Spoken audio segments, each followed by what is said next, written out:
needs to be flexibility built in. I think there are certain areas coming off exits that you do need to address. One thing I would say, and this is maybe more of a personal thing, I see the McDonald's sign on the DOT signage. For me, that's when I make the decision. It's not, oh, there's a McDonald's sign a mile and a half away, I'm going to pull off. I'm personally looking for the signs alongside the road. I do a lot of traveling in my construction fields throughout the Midwest, and that's kind of what draws my attention. If I'm looking that far off, that's when I get in an accident. Okay, thank you for coming. I'll go over to the other side.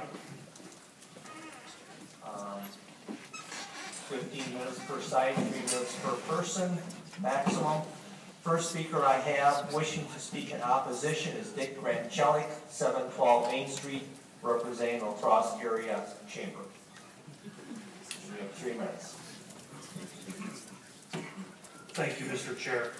I'm Dick Granchelik, President of the La Crosse Area Chamber of Commerce, speaking tonight on behalf of our organizations, 850 businesses, organizations, and individual members. We do not believe the ordinance as it stands is in the best interest of the variety of our member businesses. The proposed ordinance limits their ability to market and promote their business in a cost-effective manner. Promotion is essential for sustainability and the growth for the economic community. Signs are really a baseline of marketing and vary widely in their size, type, and style. What's good for one is not necessarily good for the next, and that's why the sign committee's work has been so difficult. Prior to the J&A committee meeting, we surveyed our La Crosse members only and report to you that of those businesses responding, 78.2% are viewing the new sign ordinance as not beneficial to the business community. Our main objections deal with the requirements on size, height, setbacks, frequency of change, and limitation on location of electronic message units. On-premise signs are especially important in getting independent small businesses the exposure they desire to compete with highly visible large format stores.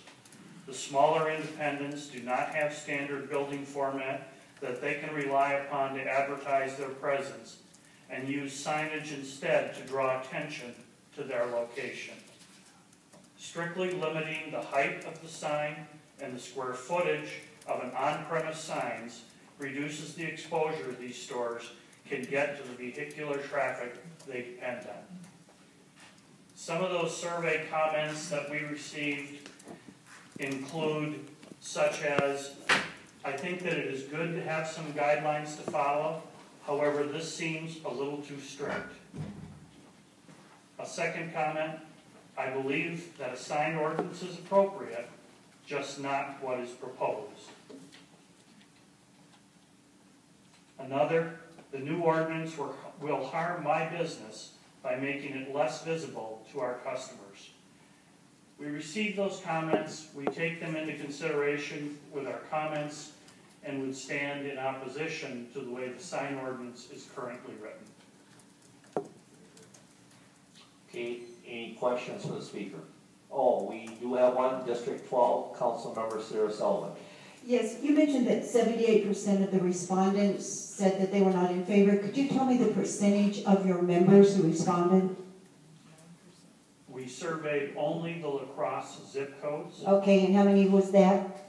1,003.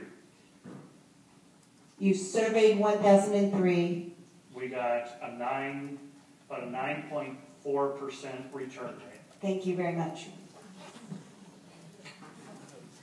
Okay, and Councilmember Sullivan, you wish to speak again? Your light came back on. Okay. Okay, thank you, sir. Thank you. We'll move on to the next speaker, which is James Kuschel, 1450 Oak Street Drive, Alaska, representing La Crosse Sign Company.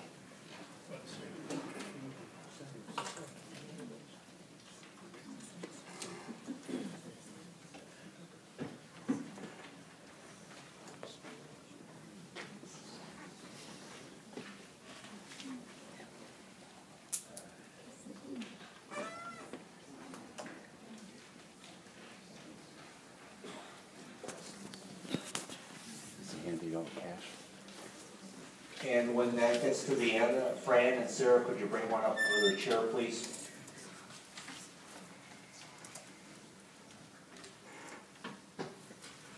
Thank you very much. Okay. Go ahead, sir. I would like to review with you what the proposed sign ordinance look like for many businesses in the city. Sheet A is a full